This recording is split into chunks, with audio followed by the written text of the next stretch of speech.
8 మంది విపక్ష ఎంపీలపై వేటట. లోక్సభలో కొనసాగిన చైనా రచ్చట.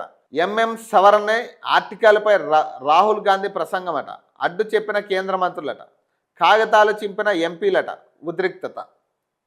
మాజీ army chief general MM Naravane ఆర్టికల్ను ప్రస్తావిస్తూ 2020 భారత్ చైనా సరిహద్దు ఘర్షణలపై ప్రతిపక్ష నేత రాహుల్ గాంధీ చేసిన వ్యాఖ్యలతో మంగళవారం లోక్సభలో మరోసారి తీవ్ర గందరగోళం నెలకొంది.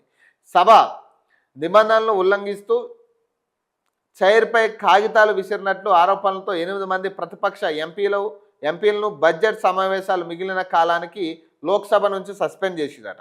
ఈ క్రమంలో సభలో ఉద్రిక్తత నెలకొనగా పలుమార్లు వాయిదా పడిందట.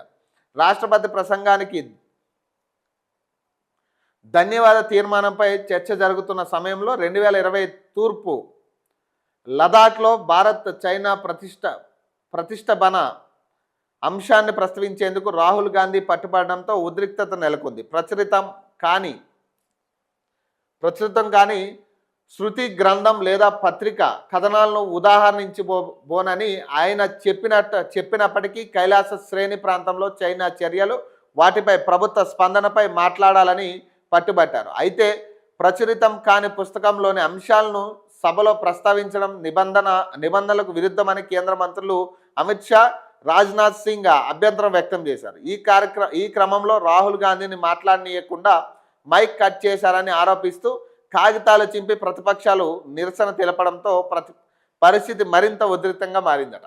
సభ నిబంధనలను ఉల్లంఘించిన చైర్పై కాగితాలు విసిరారని ఆరోపిస్తూ వారిని బడ్జెట్ సమావేశాల మిగిలిన కాలానికి సస్పెండ్ చేయాలని తీర్మానాన్ని పార్లమెంటరీ వ్యవహారాల మంత్రి కిరణ్ ప్రవేశపెట్టారట. నిరసనల మధ్య తీర్మానం ఆమోదం పొందింది. సస్పెండ్ అయిన వారిలో కాంగ్రెస్ ఎంపీలు హీబీ ఈడెన్, అమరీందర్ సింగ్, రాజా వారింగ్, మాణిక్యం ఠాగూర్, గుర్జిత్ సింగ్, ప్రశాంత్ ఎడవరావు, చామల కిరణ్ కుమార్ రెడ్డి, డీన్ కురియాకోస్ ఉన్నారు. వీరితో సిపిఐ ఎంపీ ఎస్ వెంకటేశన్ ఉన్నారట. ఇప్పుడు వీళ్ళు మాట్లాడాల్సిన అంశానికి తప్పితే అన్నీ ఆ పార్లమెంట్ సెషన్స్లో ఇప్పుడు ప్రజలకు అవసరమైన అంశాన్ని దేన్ని కూడా వాళ్ళు చర్చకి తీసుకురారు. తెలంగాణకి ఇచ్చిన అంశాలు కానీ, అసలు ఆ దేశానికి అవసరమైన అంశాలు కానీ ఏది కూడా వాళ్ళు చర్చకి ఇచ్చే పరిస్థితి లేదు. ఒక ప్రధాన ప్రతిపక్ష పార్టీగా వాళ్ళు మాట్లాడేది సంబంధం